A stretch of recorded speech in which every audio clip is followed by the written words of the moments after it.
काय ग सुनबाई, कुठे निघालीस? मैत्रिणी सोबत शॉपिंगला. शॉपिंगला?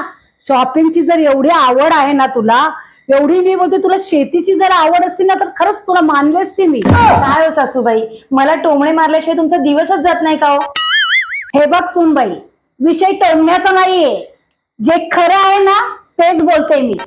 काय खरं आहे? हा, काय खरं? अगं, लग्न झाल्यापासून कधी शेताच्या बांधात तरी गेलीस का? नाही गेले. मग मग खाणार कायस माती? तेवढी वेळ नाही येणार सासूबाई. माझा नवरा महिन्याला ₹1,00,000 कमवतो. हो, ते बरोबर आहे, तो कमवतोय आणि तो आहेस उभं राहायला. सासूबाई, पैसे माझे नवऱ्याचेच ना, तुमचे तर नाही ना.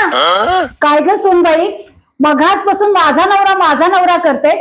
माझा तो कोणीच नाही का? माझा सुद्धा लेक आहे, तो माझा लेक होता म्हणून तू या घरात आलीस, लक्षात ठेव. आले म्हणजे मी काय अशीच आले का? देवा ब्राह्मणांच्या साक्षीने वाजत गाजत आले. अगं, सगळ्याच सुना असं वाजत गाजत येतात, पण तुझ्यासारखा असं घरामध्ये गाजावाजा नाही करत. म्हणजे घरात गाजावाजा मी करते?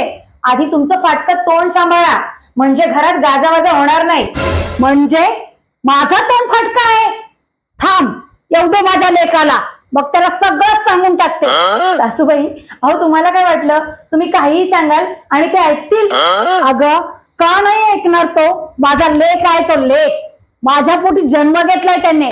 सासूबाई, अहो तुमच्या पोटी जन्म घेतलाय हे मान्य आहे मला, पण मी सुद्धा त्यांच्यासोबत 7 फेरे घेतलेत, हे विसरू नका तुम्ही. येते मी.